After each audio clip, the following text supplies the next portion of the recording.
खुशकिस्मती मेरी दो जिंदगी, धरती का आंचल भी और सागर की बंदगी।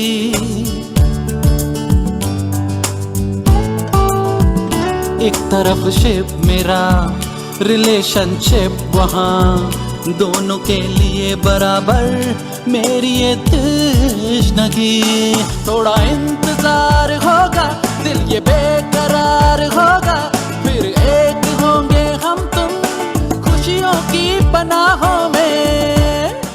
Hello friends, I am Akanksha Batura Pai, your host for this episode of our most beloved show, Ship and Relationship. In this episode of Ship and Relationship, we are delighted to welcome a trailblazer, someone whose impeccable reputation precedes her.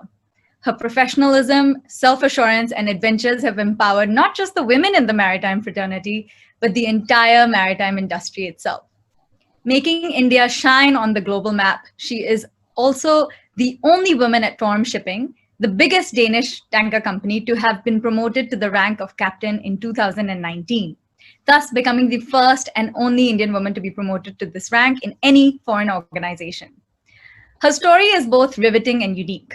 She was one of the first female cadets of the Shipping Corporation of India back in 2003 and has spent 18 years and counting of her sea life sailing at sea, basically. She was also listed among the 100 Women Achievers of India in 2016, and she was awarded by the former President of India, Honorable Pranab Mukherjee. And if all that isn't enough, even during these challenging times, she was the first Indian female captain to fearlessly helm the oceans during this deadly COVID-19 pandemic. Ladies and gentlemen, please welcome Captain Suneha Gadpande, who has successfully completed a voyage and has returned home safely and is here with us today. Captain Suneha, welcome. And this is truly a glorious achievement, especially during these times. We are eager we're eager to hear all about it. So let's get started. When and where did you join the ship for this voyage? And were you aware at that time of the nature of the global spread and the implications at that time?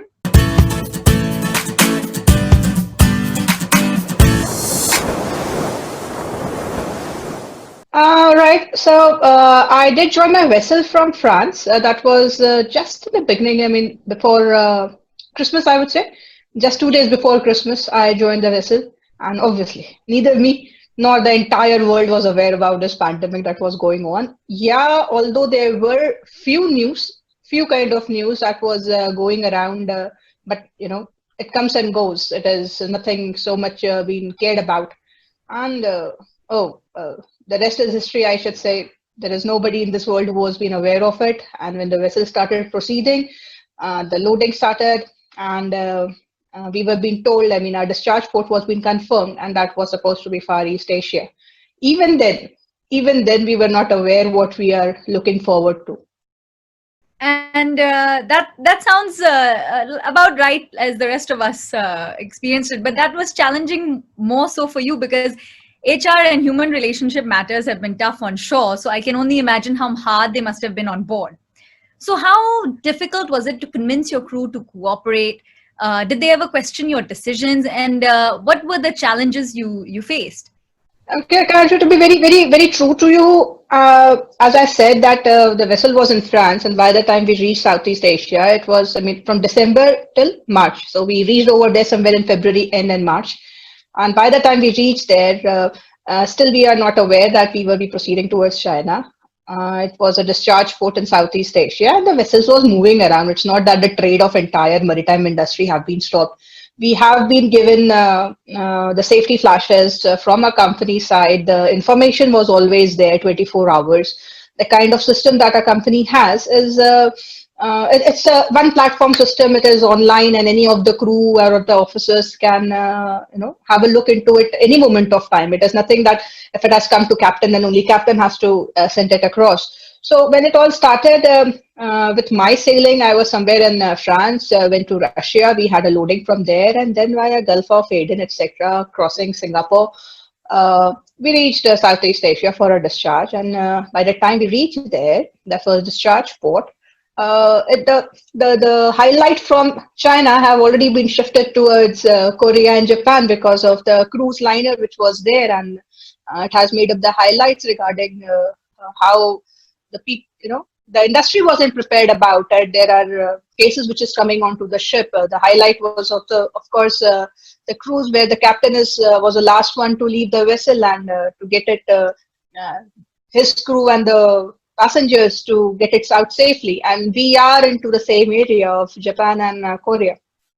So, being a tanker, I would say that vessel generally, the tanker ships are not going to ports that frequently. The ships are always offshore or somewhere. So one doubt which everybody had, that you are not supposed to be meeting anybody. There's no visitor which is expected to be on board. And if at all there is, then there were precautions that have to be taken, which was around the world going around. And as I told you, company has already given us instructions. So making into that havoc kind, everybody is tensed, but looking at each other, they cannot be like, okay, so I'm the only one into problems. There's a whole lot with me, and I'm not the only alone person there. When we reached and the cargo operation is happening, we were told that we'll be going to China, and that will be for our dry dock. That was one of the times when everybody was a little apprehensions which comes into them. And there was a time that yes, we did happen to have a meeting, and we interacted with each other. And as you say that that's 23, 24 people on board are the family itself. And although you are the master of the vessel, you're commanding the vessel, but you cannot be ordering them and forcing them for anything which they don't want to do. So we happen to have in a house also, you happen to discuss with everyone. Similar, it's on the ship. You happen to get into a meeting, you discuss with them, are you interested in going? There was nobody who had any apprehensions, because the way it was being put forward was, what are your apprehensions? So what is it that will convince you that you are safe? And I mentioned earlier too, there were instructions from the office, there were safety things that have been taken care of very clearly, because we were not the only vessel of our company which was going at that place. There were already 2-3 vessels which have been there from last 1.5 and 2 months. There are other vessels which were coming, not only about our company, but also about other companies which are coming as the liners, because China is one of the hub ports. And there, when we said that, what will convince you to, reach there? And there were a few things of medical attention, and how are we going to deal with them? It's a dry dock thing, and you are supposed to be meeting people. How are you going to go to get with that interaction? So right now, what we are doing, the social distancing and sanitizers and PPE kits and the mask and the gloves, those are right from that time of our arrival in China. And China was under total lockdown. So we just had a crew change before that. In February itself, and that happened to be in Korea. And the quarantine people that boarded the vessel, of course, they were at the highest peak of their strictness. And Korea, the whole attention has gone towards Korea at that time, because there were some province that was not being allowed to be coming to China, etc. They did their quarantine thing, and they cleared the vessel, because the vessel was healthy for all reasons. But the process was the process. It took 2-3 days. Once the vessel was cleared, we were taken to dry dock. And as I said, that the discussions have already been happened with my team and my officers and the crew. So there was really, trust me on this, there were really no havoc happening around that, oh, this is going to happen or that is going to happen. Because one thing which was taken as a top priority is that the crew and officers should be safe. The only way to do is to maintain social distancing, and we made it sure that there is nobody who is boarding the vessel. At the same time, I would also appreciate the authorities in China and the workers over there, who really did not bypass anything. Whichever things was being instructed, whichever was things being discussed, it was being complied with. There was always a support from the office about regarding any part of it. Agents were always there. Office was another call away. Not only the as a master, I should be saying, but even the crew was made free, and as such, they are always free to give up a call anytime. But this was like, a different version of everything that you have seen, because the world was not prepared. Somebody has never experienced it, be it shore, be it ship. Nobody has experienced it, and nobody even knew that where are we proceeding towards. So that was one thing, that everything was just an assumption. Okay, let's do this. let's see what happened next. Let's see what happened next. So yeah, it happened to be like so. Decision making capacity, I don't think so anybody does that, because they know it is all about the company. You are the owner's representative, and then you have to take care of the safety of your crew and officers, plus the environment and the cargo. So if you are not able to take safety for your crew, then you are nowhere the decision maker there. Yeah. Yeah, so I like hearing about your experience. So it seems you had a cooperative crew on board. But may I also ask you, what was your experience like when you reached China, since it was at the epicenter of the entire pandemic? Rightly, we were also under the same impression, but surprisingly, China was coming out of it. We all know that they have opened their borders, at least within the China province, by first week of April. And as I told you, there were already ships which were plying into that area, plus the yards were being opened. It's not that the whole country was under shutdown and there is nothing that is happening. So as per the working thing which was happening, there were few glitches here and there because of the borders being closed at that time. But the way things were being handled was fantastic. It was fantastic. As I said, that initially stages you were scared of when you are reaching there, and the only option, in fact, I would say was because until that time it was towards the Europe side and Italy and all that. It was gone into the biggest. The cases were going like left, right, and there was no solution. Okay, we know that there is a problem, but since we don't know the solution to it, that was one, as I said, was one hitch everybody had in their mind. But once we were there in the yard, and the way things were being handled, there were procedures that were set up by the company, and we have complied with that. That included that there is nobody coming on board. If we have to go and do the meetings with the yard guys, it will be done outside the ship. If there is not requirement of any one of them coming inside the accommodation, actually there was nobody who was coming inside. So the crew is working on a separate zone. The yard is working on the separate zone. They were complying with all the instructions of social distancing, because the cases have already started reducing in China. And there was, when we reached from last 1 month, there was no cases that at all was reported in that location. So the government over there also wanted to maintain the same way. If we say that we were scared, then I have to put there that even they were scared of us, because we were the one who were coming from Korea and Japan. So they were taking all the precautions, and the daily temperature checks morning and evening, reporting to the agent, that going to the authorities and getting the confirmations. Even the yard people, they had this thing that is everybody fine? Is everybody okay? Is there anything required? Because we were not allowed to go ashore at all. The yard was absolutely shut.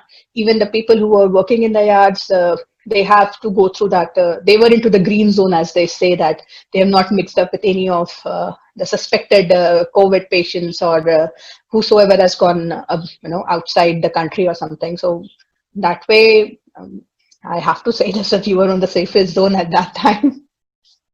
Actually, it's really nice to hear you say that, because very seldom do people self-reflect and say, okay, we were also coming from a higher area, so a higher risk area. So that's good. So, okay, you've mentioned also there were many special arrangements and requirements for safety. You did mention some of them. Would you be able to tell us more about some of these special arrangements that were done? Yeah, as I said that we used to get their daily reporting, so that there is no myths and rumors going around of whatever is happening, because the crew and officers are there from different countries, and they are worried about their people who are back home. Because okay, over here we can be asking our company, okay, we want this, and we can work. Around the world, it was all getting shut. There is nobody who is supposed to be getting out of their house. The companies have got shut down, the railways, the airways, everything was getting shut down, and people were returning back home with a big news. But on board, one thing which was maintained was a very clear communication, a very transparent communication from the office on board and between us itself, that if there is anything which is coming to your mind, or if there is any problem that comes, even a thought of it, do come and share with us, because that is the only way it could be resolved. You thinking about it for 10 hours is not going to resolve anything. So that was one thing. Secondly, as I said, the social distances was being maintained, since the vessel has, we, the crew and officers have not stepped ashore from any which ways from last 1.5 months. So we were all safe that we are not meeting anyone. Although we have to meet the yard officers and the workers over there. So those meetings used to happen outside the ship. The arrangement was being made outside the ship. Neither they were coming on board nor we were going somewhere outside. It was outside the ship. There was a container. We used to take a meeting over there for an hour, discuss whatever is to be done, wherever it has to be done. And that used to be the end of it. Coming on to how the safety was being taken care, sanitizers, your PPE kits, your mask, your gloves, everything. You name it, and everything was being arranged there. As I said, temperature checks was being carried out every morning and evening. That's really in one wonderful. record. Yeah, it's wonderful. It's wonderful. Especially, I like your idea of the communication as well. So you were actually helming the vessel, and all these people are, your crew is coming up to you. Your family would have also been understandably very anxious for your safety. So how did you handle that communication? How did this entire thing affect your family back home? So the best thing is no news is the good news, kind of. So for the first 10 days, they were not aware that I'm going to China. By that time, we have doctors in our family itself. So they were having all the news about it. And they were the one to let them know that, okay, she is at a safer place than we are. Over here, we know we have to accept this, that we were not prepared, and the hospitals were not prepared for such kind of a pandemic. But over there, of course, there is no hospital, there is no doctor on board, but the minimum thing of breaking the chain was being complied at the highest priority. So that way, literally, there were few myths, which was rumors, as I said, which was always there. But the safety pressures and the communications which used to come from our company have all the guidelines mentioned of what WHO is saying, because initially it was not being declared as pandemic, right? It was at a later stage when they said, okay, this is a global pandemic. So whatever the news from WHO or other organizations, or how the unions are taking care of it, or how the government about it, or the DG shipping is taking a decision regarding the mariners, will all be sent to us, and that was on a daily basis. Plus, there were a few precautions that have been also taken from the company for the travelers who have come. So they were not being given, as an example, they were being given their own travel kit when there was no lockdown. So they have carried their own travel kit and then they have boarded. We know that there is no COVID testing that any which ways was happening that time. But yeah, the minimum really things which is there has started. Also, by that time, we had a news that we will be getting a COVID test kit on board whenever there's a next parcel coming up, and that used to be for the crew on board. That is, once you start having any suspicion, you can make up a test. This is basically to avoid that atmosphere of when everybody gets scared that, oh, he's getting the symptoms. Now what is to be done, because we were at the mid-sea or something like that. So that was also being taken care. So awesome. So you did have good people on your side back at home in your family itself. So right now we see a lot of international organizations that are urging governments to declare seafarers as key workers and to take steps to assist them accordingly. So what's your take on this entire thing? I'm the flag bearer, I would say, if it is coming on to the key workers part of it. For sure, I would in fact want to say that you don't want to declare us as the key workers, or to not want to give us the privilege. The one thing that should be allowed is the green passage for them, so that they can be allowed to join the vessel and relieve their colleagues. That is one thing very, very important, not because of the contract or something, but also, I mean, not because when they have to also join, that's not the confusion. The point is that for how long a person can be there on board. It's not that over here, everybody is working from home, and within lockdown itself, on land, on shore, after 15 days, people themselves are going crazy, and they know it. We don't even have to talk about it. Over there, you are just imagine the same situation with all water around you, and you just have no idea that something happens. What will be the next step?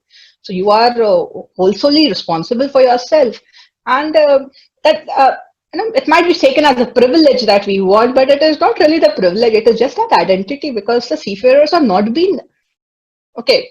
They are not national heroes, but then yeah, they are doing. You yourself say that they are the frontline workers, and this was the only industry which never stopped.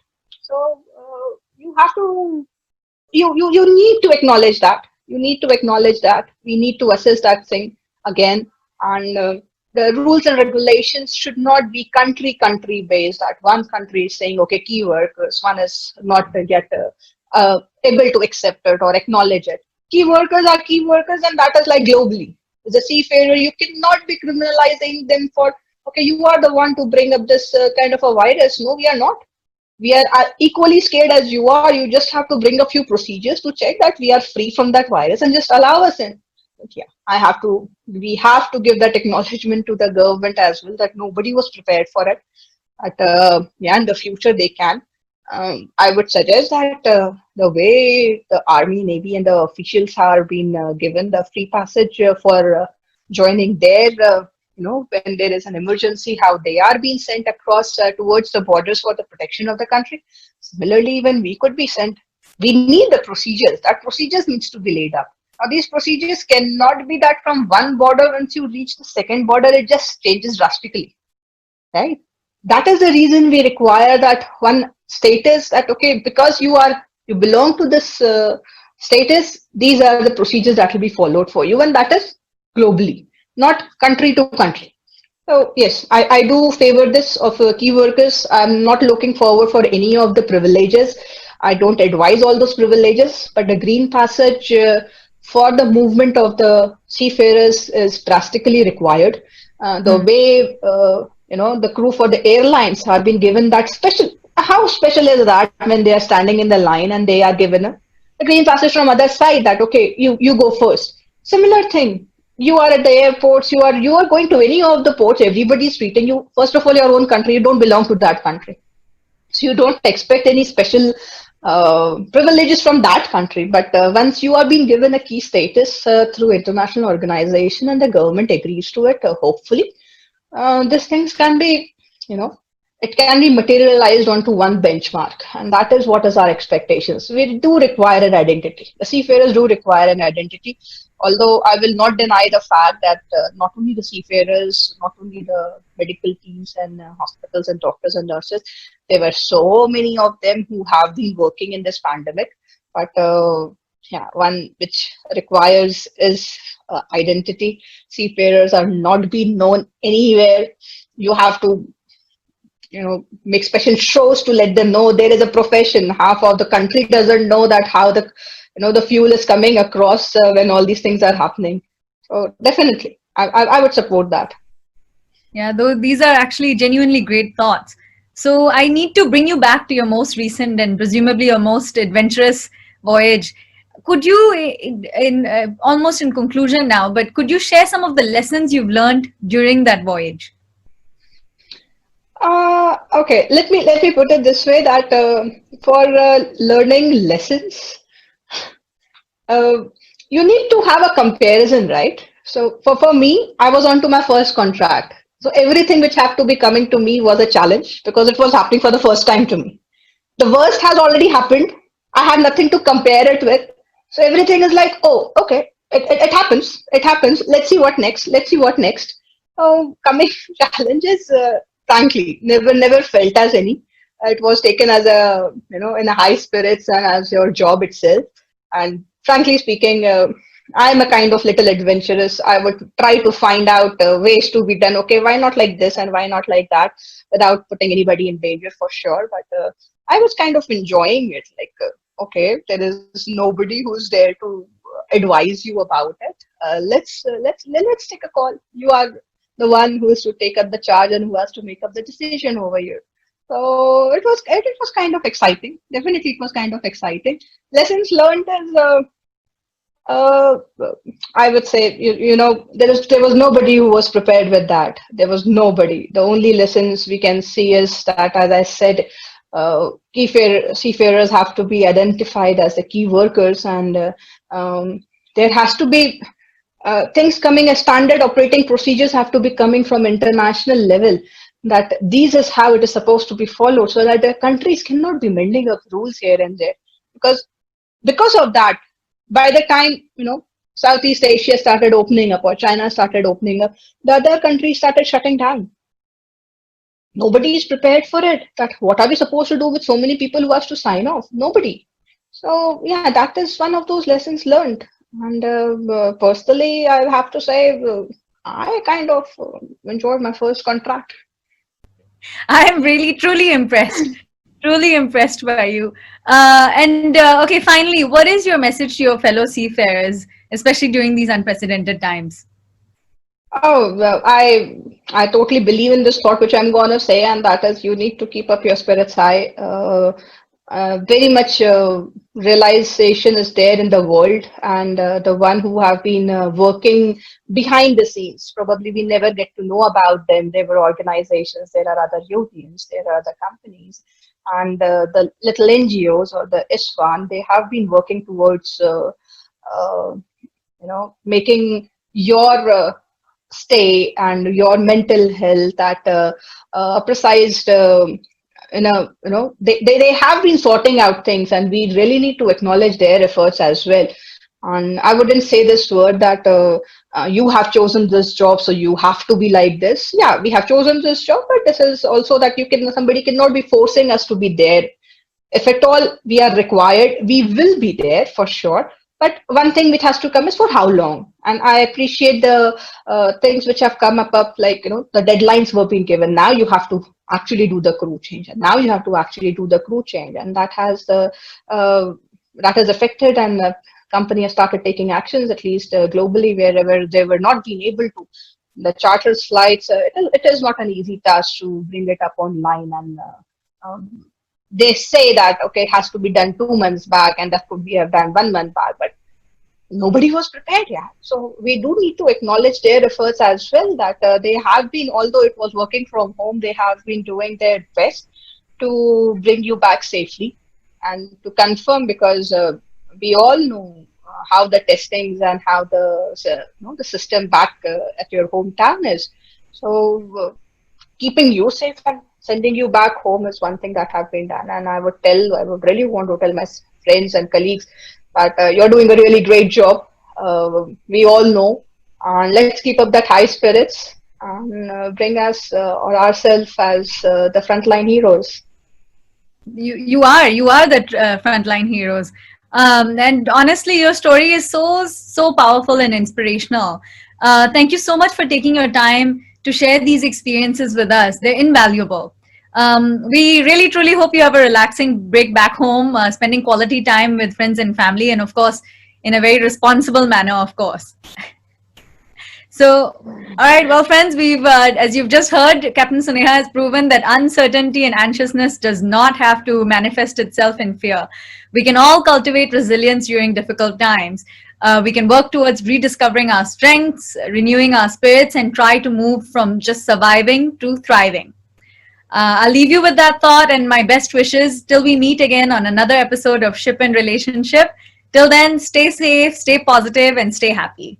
Bye. Thanks, Akanksha. Bye bye.